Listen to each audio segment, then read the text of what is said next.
Subscribe कीजिए ध्येय IAS channel को और बेल आइकन को दबाइए लेटेस्ट वीडियो सबसे पहले देखने के लिए।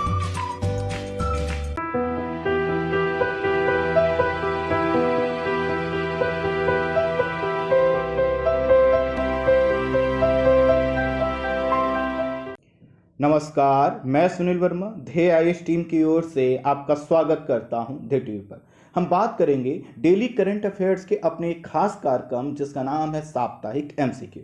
इसमें डेली करंट अफेयर्स के जो वीडियो मैं आप तक प्रतिदिन पहुंचाता हूं उसमें कवर किए गए टॉपिक से कुछ एमसीक्यू अर्थात मल्टी चॉइस क्वेश्चंस बनाकर मैं आपके सामने प्रस्तुत करता हूं, जिनको सॉल्व करके आप यह चेक कर सकते हैं कि करंट अफेयर्स के जो टॉपिक आपने मेरे साथ पढ़े हैं उन पर आपकी पकड़ कितनी मजबूत है, उस टॉपिक से किस प्रकार के प्रश्न बन सकते हैं और आप उन प्रश्नों को सॉल्व करने की कंडीशन में हैं या नहीं।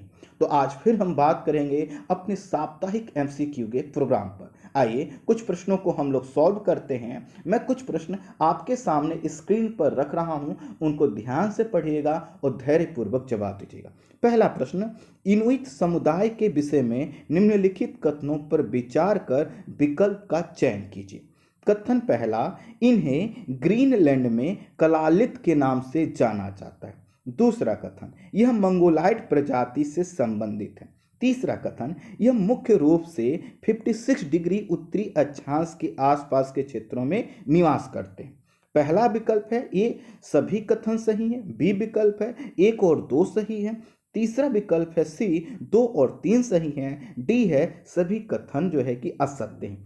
अब आपको यह बताना है कि आप किन प्रश्नों किस विकल्प का आप चयन करेंगे। ए बी सी डी के रूप में आपके सामने विकल्प दिए गए हैं, तो एक एक करके आप इन कथनों पर विचार कीजिए। पहला कथन, इन्हें ग्रीनलैंड में कलालित के नाम से जाना जाता है, बिल्कुल सही। इनुइट समुदाय, यह इनुइट समुदाय दरअसल एस्किमो जिसको आप जानते हैं उसी एस्किमो की एक भाग हैं जो अपने आप को एस्किमो ना कहलाकर इनुइट कहलाना पसंद करते हैं। तो सही बात है, यह इनुइट समुदाय को ग्रीनलैंड वाले क्षेत्रों में कलालित के नाम से जाना जाता है। पहला कथन सही हुआ। दूसरा, यह जो इनुइट समुदाय के लोग हैं या जिनको हम एस्किमो के नाम से भी ज़्यादा जानते हैं, यह मंगोलाइट प्रजाति से संबंधित, ये भी कथन सही है। तीसरा जो कथन ये गलत है, यहाँ पर लिखा है यह मुख्य रूप से 56 डिग्री उत्तरी अक्षांश के आसपास के क्षेत्रों में निवास करते हैं। नहीं, अगर आप इनका डिस्ट्रीब्यूशन देखेंगे तो जो हमारा आर्कटिक सर्कल आपको दिखाई देता है 66.5, अर्थात जो कनाडा का उत्तरी भाग है, अलास्का का उत्तरी भाग है, साइबेरिया का उत्तरी भाग है, वहाँ पर इनका मुख्य आवास दिखाई देगा, ना कि 56 डिग्री लैटिट्यूड पर। तो यहाँ पर क्या दिखा है, आपको पता चला कि जो कथन तीसरा है यह क्या है, गलत है। बाकी कथन 1 और 2 सही हैं, तो हमारा आंसर क्या होगा, बी 1 और 2 सही हैं। आई होप आपने भी बी ही आंसर ऑप्ट किया होगा। अगले प्रश्न पर बढ़ते हैं और अगला प्रश्न है एस्किमो समुदाय के विषय में असत्य कथन का आपको चयन करना। पहला कथन, इनका रंग भूरा और जो है कि पीला होता है, चेहरा सपाट होता है और चौड़ा होता है। ये जो स्टेटमेंट मैंने बोला यह आईएएस की परीक्षा में पहले भी पूछा जा चुका। दूसरा कथन, यह रेंडियर और कैरिबो की खाल से बने वस्त्र पहनते हैं। तीसरा कथन जो सी के विकल्प के रूप में है, यह Grand Bank, Georges Bank, Dover Bank पर मत्स्य पालन करके जीवन यापन करते हैं। डी विकल्प, इनका निवास गृह इग्लू होता है जो बर्फ से बना होता है। अब आपको यह बताना है कि आखिर ए बी सी डी के रूप में जो विकल्प हैं इसमें से कौन सा विकल्प गलत है। एक एक करके विकल्पों पर बात करते हैं। इनका रंग भूरा और पीला, चेहरा सपाट और चौड़ा होता है, बिल्कुल सही है। दरअसल यह जो विशेषता है यह मंगोलाइट प्रजाति की है। जैसा कि हमने ऊपर आपको बताया कि जो इनुइट हैं, जो एस्किमो हैं, यह मंगोलाइट प्रजाति से संबंधित हैं, तो इनकी जो पहली विशेषता है बिल्कुल ठीक है। दूसरा है कि यह रेंडियर और कैरिबो की खाल से बने वस्त्र पहनते हैं। जी हाँ, ये सही बात है, ये ठंडे क्षेत्रों में मिलने वाले, बर्फीले क्षेत्रों में मिलने वाले ये जीव हैं और इन्हीं के खाल से बने वस्त्रों को धारण करते हैं ताकि इनके शरीर में गर्मी मेंटेन रहे। तीसरा जो कथन है सी के रूप में, यह Grand Bank, Georges Bank, Dover Bank और मत्स्य पालन करके जीवन यापन करते हैं, गलत है। यह जो देखिए ग्रांड बैंक, जॉर्जेज बैंक और डॉवर बैंक है, ये काफ़ी जो है कि दक्षिण में अटलांटिक महासागर में देखेंगे, जैसे न्यू फाउंडलैंड वाला जो एरिया है यूएसए और कनाडा के पास, वहाँ पर देखेंगे तो ये बैंक दिखाई देंगे। बैंक ये कौन से हैं, जहाँ पर क्या होता है, मत्स्य पालन होता है। आपको पता है कि यह जो एस्किमो है ये बिल्कुल उत्तरी भाग में रहते हैं, तो इनका मत्स्य पालन नहीं करते। हाँ, मछली मारकर शिकार कर उसका भोजन यापन जरूर कर लेते हैं, लेकिन ऐसा नहीं है कि यह जो Grand Bank, Georges Bank, Dover Bank वाले क्षेत्र हैं यहाँ पे ये लोग रहते हैं, यह तो काफी दक्षिण में है। तो इस तरह से सी विकल्प क्या हुआ, गलत हुआ। डी, इनका जो निवास गृह है उसको इग्लू बोला जाता है, ये बर्फ से बने होते हैं, बिल्कुल सही। तो यहाँ पर असत्य कथन के रूप में हमें ऑप्ट करना था सी विकल्प को। अगला प्रश्न जो है कि हाल ही में मेरी रिवर माइन लौह अयस्क क्षेत्र चर्चा में बना हुआ था, इसका संबंध निम्न में से किस द्वीप से है? पहला ग्रीनलैंड, दूसरा विक्टोरिया द्वीप, तीसरा है बैंक द्वीप और चौथा है बैफिन आइलैंड या बैफिन द्वीप। अब आपको बताना है कि इसमें से मेरी रिवर माइन लौह अयस्क क्षेत्र जो चर्चा में बना हुआ था, जहां पर क्या हो रहा था, यह इनुइट समुदाय के लोग प्रोटेस्ट कर रहे हैं, अभी भी चल रहा है, यह कहां पर है? मैंने इस पर डिटेल वीडियो आपके सामने प्रस्तुत किया था। तो इसका सही आंसर है डी, बैफिन द्वीप। मैंने आपको दिखाया था कि कनाडा के उत्तर पूर्व में देखेंगे तो एक बैफिन आइलैंड है, और बैफिन आइलैंड से और पूर्व की ओर जाएंगे तो ग्रीनलैंड। तो ये जो बैफिन आइलैंड है उसी के उत्तरी भाग पर क्या है, मेरी रिवर माइन क्षेत्र है, और यहाँ पर एक जो है कि रेल की पटरी, लगभग 100 किलोमीटर लंबी रेल लाइन का विस्तार करने का प्रस्ताव है, जिसके कारण यहाँ पर रहने वाले इनुइट समुदाय के लोग इसका विरोध कर रहे हैं। विरोध करने का कारण यह है कि इससे न सिर्फ वहाँ के पर्यावरण पर निगेटिव इम्पैक्ट पड़ रहा है, बल्कि वहाँ पर जो जीव मिलते थे उनकी संख्या घट रही है, क्योंकि मानवीय गतिविधियां बढ़ रही हैं। चूंकि ये जो ठंडा क्षेत्र है यहाँ पर पहले ही जीवन यापन काफी कठिन होता है, ऐसे में जब यहाँ पर यह जो माइन वाला क्षेत्र है इसका एक्सपेंटेशन होगा या इसका जो है कि विस्तार होगा, तो क्या होगा, यहाँ पर दिक्कतें आएंगी। इस तरह से यहाँ पर क्या है कि जो विवाद था वह अभी भी चर्चा में बना हुआ है, इसका संबंध है डी विकल्प बैफिन द्वीप से। अगले प्रश्न पर बढ़ते हैं। हाल ही में अमेरिका ने सऊदी अरब के 76 अधिकारियों पर वीजा प्रतिबंध लगाया है, निम्न में से इस किस कारण के या किस आधार पर यह प्रतिबंध लगाया गया है आपको बताना है। पहला है कतर ब्लॉकेड, दूसरा है एक्टिविस्ट लुजैन हथलौल की गिरफ्तारी, तीसरा है जमाल खशोगी की हत्या, डी है अमेरिकी पत्रकारों की गिरफ्तारी। तो आपको पता है कि इस समय जो सऊदी अरबिया और अमेरिका के संबंध हैं वो सबसे तनाव के दौर से गुजर रहे हैं, और इसके पीछे का कारण यह है कि जो बाइडेन जब से सत्ता में आए हैं वह डोनाल्ड ट्रंप के समय की गई उन सभी चीज़ों की समीक्षा कर रहे हैं जिसमें मोहम्मद बिन सलमान अर्थात MBS और डोनाल्ड ट्रंप की भूमिका थी, और खासकर MBS पर जिन चीज़ों को लेकर बातें उठती थी लेकिन डोनाल्ड ट्रंप ने कोई कार्रवाई नहीं की, उस पर वह कार्रवाई करने का प्रयास कर रहे हैं। इसी के संदर्भ में इस समय सऊदी अरब चर्चा में बना हुआ, और इसका जो आंसर है वह है सी, जमाल खशोगी की हत्या। वर्ष 2018 में इनकी हत्या कर दी गई थी। यह एक जो है कि पत्रकार थे, पहले यह राजशाही परिवार से ही संबंधित थे, अर्थात जो सऊदी अरबिया का राजशाही परिवार है इससे निकट संबंध है इनके, लेकिन बाद में क्या हुआ, इस राजशाही परिवार के मुखर आलोचक हो गए, फिर जो है कि यूएसए चले गए, और फिर जो है कि इनकी हत्या जो है कि तुर्की में कर दी गई कॉन्सुलेट के अंदर। तो इसके कारण काफ़ी विरोध हुआ था सऊदी अरबिया का, कहा गया कि यह अभिव्यक्ति की आज़ादी पर हमला है, लेकिन उस समय कुछ नहीं हो पाया। लेकिन अब क्या किया है जो बाइडेन ने, अपने चुनावी वादे को पूरा किया है, जिसमें उन्होंने कहा था कि जमाल खशोगी की जो हत्या के आरोपी हैं उन पर कार्रवाई की जाएगी, और इसी कार्रवाई में क्या हुआ, मोहम्मद बिन सलमान के जो करीबी 76 लोग हैं उनके वीजा को प्रतिबंधित कर दिया गया। आई होप आप समझ पाए होंगे। अगले प्रश्न पर बढ़ते हैं। निम्नलिखित में से किस देश के साथ कोरोना काल में भारत ने सर्वाधिक व्यापार किया है? पहला है चीन, दूसरा है अमेरिका, तीसरा है UAE, चौथा है सऊदी अरब। आपको आंसर बताना है, काफ़ी इजी होगा क्योंकि काफ़ी चर्चा में बना हुआ था। और इस पर मैंने विस्तार से बताया था कि ऐसा क्यों हुआ था। तो देखिए इसका आंसर है ए, चीन। चीन के साथ जो है कि कोरोना काल में 2020 में हमने लगभग 77.7 बिलियन डॉलर का व्यापार किया है, जो कि दूसरे और तीसरे व्यापार क्रम में, जिसमें अमेरिका और यूएई आते हैं, उनसे उनके संयुक्त व्यापार से भी ज़्यादा है। अर्थात जितना हमने अमेरिका और यूएई के साथ व्यापार किया संयुक्त रूप से, उससे ज़्यादा हमने चाइना के साथ किया। एक तरफ हम क्या कर रहे थे, चाइना बहिष्कार, इस प्रोडक्ट का हम बहिष्कार कर रहे थे, लेकिन बहुत सी चीज़ों पर हमारी निर्भरता बनी हुई थी और इसके कारण हम बहुत ज़्यादा व्यापार कर रहे थे। तो इस तरह से हमें यह जो आंकड़े आए हैं वो हमारे लिए थोड़ा सा चिंताजनक भी हैं कि जब हम आत्मनिर्भर भारत की बात कर रहे हैं, मेक इन इंडिया की भारत की बात कर रहे हैं, तो इन पर और थोड़ा सा हमें ठोस अमल करने की आवश्यकता है, क्योंकि अभी भी सबसे बड़ा जो व्यापारिक भागीदार है वह चाइना बना हुआ है और चाइना के साथ हमारा लगभग 40 बिलियन डॉलर का जो है कि व्यापार घाटा है, जो कि बहुत ज़्यादा। खैर, अगले प्रश्न पर बढ़ते हैं और अगला प्रश्न है, हाल के समय में पेट्रोल की कीमत भारत के कुछ शहरों में 100 रुपये तक पहुंच गई थी, इसमें से क्या कारण शामिल नहीं था?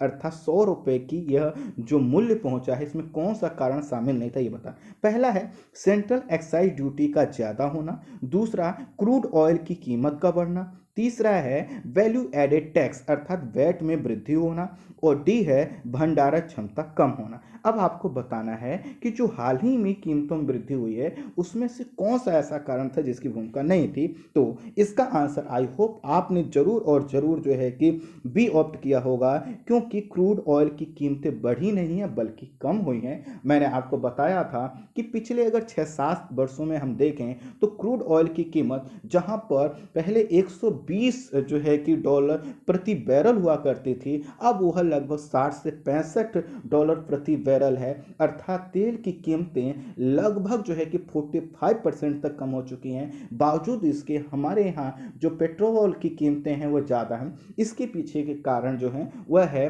कि केंद्र सरकार ने अपनी एक्साइज ड्यूटी बढ़ा दी है, राज्य सरकारों ने वैल्यू एडेड टैक्स अर्थात अपना वैट टैक्स बढ़ाया है, और इसी अनुपात में क्या हुआ, अन्य चीज़ें हुई हैं।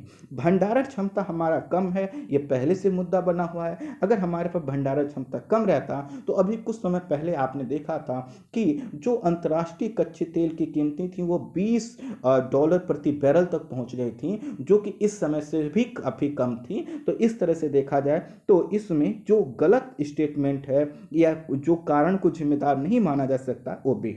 अगले प्रश्न पर बढ़ते हैं कि मुद्रास्फीति की अवस्था अर्थात इन्फ्लेशन की अवस्था में किस पर नकारात्मक प्रभाव नहीं पड़ता। पहला है निश्चित आय वाले व्यक्ति पर, दूसरा है ऋणदाता पर, तीसरा है सरकार पर, और डी उद्यमी वर्ग और कृषक वर्ग पर। आपको बताना है कि जब इन्फ्लेशन बढ़ेगा तो किस पर नेगेटिव इम्पैक्ट नहीं पड़ेगा या फिर बहुत कम पड़ेगा। ये जो सापेक्षिक प्रश्न है, इसलिए आपको इसमें से कोई आंसर देना है। आई होप आपने डिसाइड कर लिया होगा। इसका जो सही आंसर है वह डी है, क्योंकि उद्यमी वर्ग क्या करता है, जब इन्फ्लेशन बढ़ता है, महंगाई बढ़ती है, तो वह उन चीज़ों का उत्पादन करता है जिनकी क्या है, महंगाई है। महंगाई का मतलब है कि उसकी क्या है, डिमांड ज़्यादा है। फॉर एग्जाम्पल कि हम आपसे कहें कि अब आपको लगता है कि आपको किसी खास कलर का पेन चाहिए, मार्कर चाहिए, और आप उसकी डिमांड ज़्यादा कर दें, तो जो उद्यमी वर्ग होगा उसको लगेगा कि चूंकि अब इस चीज़ की कीमतें काफ़ी ज़्यादा बढ़ रही हैं, इसकी डिमांड है, तो वो क्या करेगा, उसमें इन्वेस्ट कर देगा। तो इस तरह से उसको कम इफेक्ट पड़ता है। और इसी तरह से जो कृषक वर्ग है, यह माना जाता है जब इन्फ्लेशन बढ़ता है तो सभी चीज़ों के इन्फ्लेशन के साथ साथ कृषि से जुड़ी चीज़ों का भी दाम बढ़ता है। इससे कृषक वर्ग जो उत्पादक वर्ग है उसको भी थोड़ा कीमत ज़्यादा मिलती है। हालांकि सबसे ज़्यादा जो फायदा होता है उद्यमी वर्ग को होता है। तो यहाँ पर जो हमारे पास विकल्प हैं उसमें से सबसे कम निगेटिव इम्पैक्ट या फिर जो लाभ की अवस्था है वह मिलेगा उद्यमी वर्ग को। अर्थात निश्चित आय वाले व्यक्ति को हानि होगी, ऋणदाता को हानि होगी, सरकार पर भी हानि होगी, क्योंकि उसके खर्चे बढ़ जाते हैं।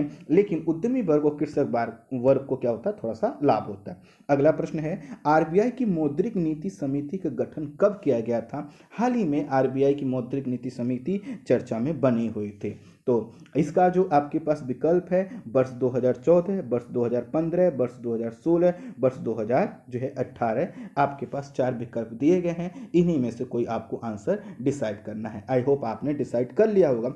इसका जो गठन हुआ था मौद्रिक नीति समिति का, वह हुआ था 27 जून 2016 को। और जो मौद्रिक नीति समिति है क्या करती है, जो मॉनेटरी पॉलिसी होती है आरबीआई, उसके माध्यम से यह प्रयास करती है कि हमारे यहाँ विकास भी होता रहे, हमारे यहाँ इन्फ्लेशन भी कंट्रोल में रहे, हमारे यहाँ जो मुद्रा का मूल्य है वो भी ठीक ठाक बना रहे, उसमें ऐसा ना रहे कि रुपया बहुत ज़्यादा कमज़ोर हो जाए या बहुत ज़्यादा मजबूत हो जाए। तो इस तरह से मौद्रिक नीति समिति क्या करती है, यह हमारे व्यापार में मुद्रा की भूमिका को एक तरह से रेगुलेट करने का प्रयास करती है, उसको निर्देशित करने का प्रयास करती है। और इसी मौद्रिक नीति समिति ने हाल ही में सरकार से कहा था कि सरकार को जो टैक्स उसके द्वारा लगाया जा रहा है पेट्रोल डीजल पर, उसको कम करना चाहिए क्योंकि कीमतें काफ़ी ज़्यादा।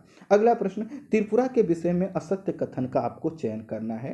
पहला विकल्प, यह 3 तरफ अर्थात उत्तर, पूर्व और दक्षिण में बांग्लादेश से घिरा है। दूसरा, इसकी कुल सीमा का 84% अर्थात 84% अंतर्राष्ट्रीय सीमा का भाग है। सी, यह अंतर्राष्ट्रीय राजमार्ग 44 के माध्यम से देश से जुड़ा हुआ है। डी, यह संविधान की 6वीं अनुसूची के अधीन आता है। अब आपको यह बताना है कि आखिर इसमें से कौन सा असत्य कथन है। तो एक एक करके अगर कथनों पर विचार करें तो आपको पता चलेगा कि इसका जो पहला कथन है वो असत्य है। इसमें लिखा है कि 3 तरफ उत्तर, पूर्व और दक्षिण में बांग्लादेश से यह घिरा हुआ नहीं। ये 3 तरफ से बांग्लादेश से जरूर घिरा हुआ है, लेकिन वह दिशाएं कौन सी हैं? उत्तर है, पश्चिम है और दक्षिण है, न कि पूर्व। पूर्व में क्या है, असम और मिजोरम के साथ इसकी बाउंड्री शेयर होती है। तो इस तरह से पहला जो कथन है वही असत्य है, बाकी सत्य है। सही बात है, इसकी कुल सीमा का जो 84% एरिया है वो अंतर्राष्ट्रीय सीमा के रूप में है, जो कि बांग्लादेश के साथ लगता है। और यह जो है कि कोलकाता से लेकर जो है कि अन्य राज्यों के माध्यम से ये राष्ट्रीय राजमार्ग 44 के माध्यम से जुड़ा हुआ है। और इसके कई क्षेत्रों में आपको संविधान की 6वीं अनुसूची के अधीन कई तरह की यहाँ पर स्वायत्तता मिली हुई है, अर्थात उनको अपनी नीति बनाने का अधिकार है। अगला प्रश्न है, मेकिंग पीस विद नेचर नामक रिपोर्ट किसके द्वारा प्रकाशित की गई है? आपके पास विकल्प है यूनेप, दूसरा है विश्व बैंक, तीसरा है यूनेस्को, डी है यूएनडीपी। अब आपको बताना है कि किसके द्वारा जो है कि making peace with nature report प्रकाशित की गई है, जो कि काफी चर्चा में है।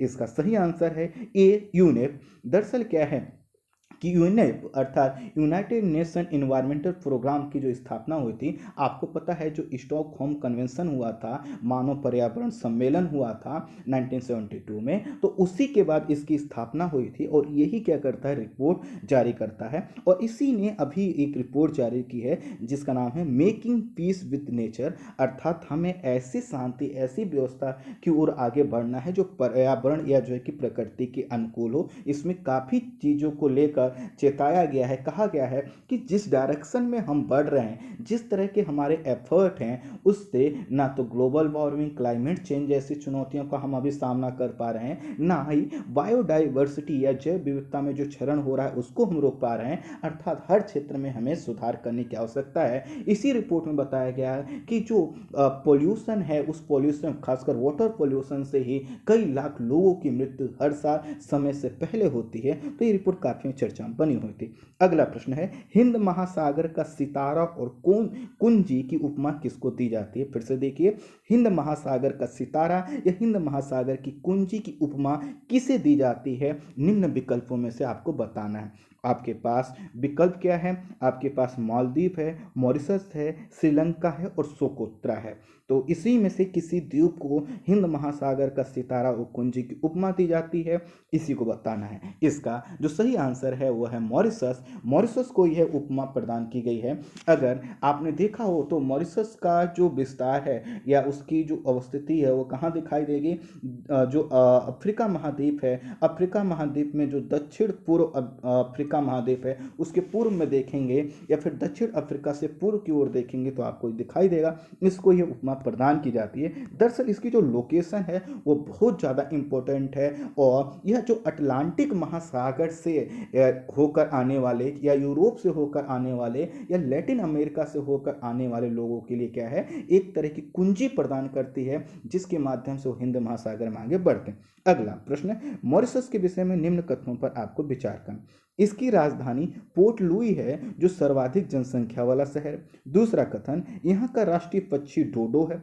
तीसरा कथन, यहाँ के सर्वोच्च न्यायालय भवन का निर्माण भारत के सहयोग से किया गया। विकल्प क्या है आपके पास? सभी कथन सही हैं। बी, सभी कथन गलत हैं। सी, 1 और 2 सही हैं। डी, 1 और 3 सही हैं। अब आपको यह बताना है कि आखिर इसमें से जो है कि कौन सा कथन या कौन सा विकल्प सही है गलत है। जो ए बी सी डी के विकल्प हैं उसमें से आपको चयन करना है। एक एक करके कथनों पर विचार करें तो इसकी राजधानी पोर्ट लुई है जो सर्वाधिक जनसंख्या वाला शहर है, बिल्कुल सही है। यहाँ का जो राष्ट्रीय पक्षी है वो डोडो है जो कि हालांकि अब विलुप्त हो चुका है लेकिन फिर भी यहाँ का राष्ट्रीय पक्षी है। और सही बात है, यहाँ के सर्वोच्च न्यायालय के भवन का निर्माण भारत के सहयोग से किया गया है। तो इस तरह से हमें पता चला ये विकल्प होगा क्योंकि इसके सभी कथन क्या हैं, सही हैं। अगले प्रश्न पर बढ़ते हैं। Sagar security and growth for all कब प्रारंभ किया गया था? ये जो सागर योजना है या जो सागर के तहत जो क्षेत्र आते हैं उसके तहत क्या होता है, जो पड़ोसी हमारे हिंद महासागर में जो क्षेत्र हैं उनको प्रोटेक्ट करने, उनकी सिक्योरिटी के लिए काम किया जाता है। भारत इसमें काफ़ी बढ़ चढ़कर इस सहयोग को निभाता है और प्रयास करता है कि हिंद महासागर में कोई भी बाहरी शक्ति या किसी भी प्रकार का थ्रेट या फिर जो है कि चुनौती का स्थिति उत्पन्न ना हो, यह भारत के द्वारा प्रयास किया जाता है। तो यह अभी भी चर्चा में बना हुआ था। आपको यह बताना है इसको कब प्रारंभ किया गया था। आपके पास विकल्प हैं 2014, 2015, 2016, 2017। आंसर है बी 2015। 2015 में इसको प्रारंभ किया गया था। उद्देश्य यह था कि हिंद महासागर में जो क्षेत्र हैं, जो देश हैं, द्वीपीय एरियाज हैं, वहाँ पर हर देश को भारत की तरफ से सिक्योरिटी प्रदान करना और यह प्रयास करना कि हिंद महासागर का शांतिपूर्वक उपयोग होगा और यहाँ पर किसी प्रकार का थ्रेट उत्पन्न नहीं होगा। आई होप आप समझ पाए होंगे। अगले प्रश्न पर बढ़ते हैं और अगला प्रश्न जो है कि वह मालदीव के विषय में। मालदीव के विषय में निम्न कथनों पर आपको विचार करना है। पहला कथन, इसका क्षेत्रफल 298 वर्ग किलोमीटर है। दूसरा कथन, यह एशिया का सबसे छोटा देश है। तीसरा कथन, यहाँ के द्वीपों का विकास ज्वालामुखी क्रिया से हुआ। अब आपके पास ए बी सी डी के रूप में विकल्प हैं। पहला विकल्प है कि सभी कथन सही हैं। दूसरा विकल्प है कि 1 और 2 सही हैं। तीसरा विकल्प है केवल 3 सही है। डी, सभी कथन गलत हैं। अब आपको बताना है कि आखिर कौन सा आपका ऑप्शन होगा। एक एक करके कथनों पर विचार करें तो इसका क्षेत्रफल 298 वर्ग किलोमीटर है, बिल्कुल सही है। ये एशिया का सबसे छोटा देश है, ये भी सही है। लेकिन तीसरा कथन, यहाँ के द्वीपों का विकास ज्वालामुखी क्रिया से नहीं बल्कि कोरल से हुआ है, परवाल भित्तियों से हुआ है, परवालों के से हुआ है। तो इसकी वजह से यह जो तीसरा कथन है गलत है। ज्वालामुखी की क्रिया का यहाँ पर उस तरह से हमें नहीं दिखाई देता जैसे आपने देखा होगा रिंग ऑफ फायर में, जो जापान के पास वाले क्षेत्र हैं, फिलीपींस के पास वाले क्षेत्र हैं, वहाँ पर जिस तरह के द्वीप दिखाई देते हैं ज्वालामुखी क्रिया से, आपके इंडियन ओशन में खासकर मालदीव के पास वाले क्षेत्रों में नहीं दिखाई देते। तो 1 और 2 कथन सही है, आंसर होगा आपका बी।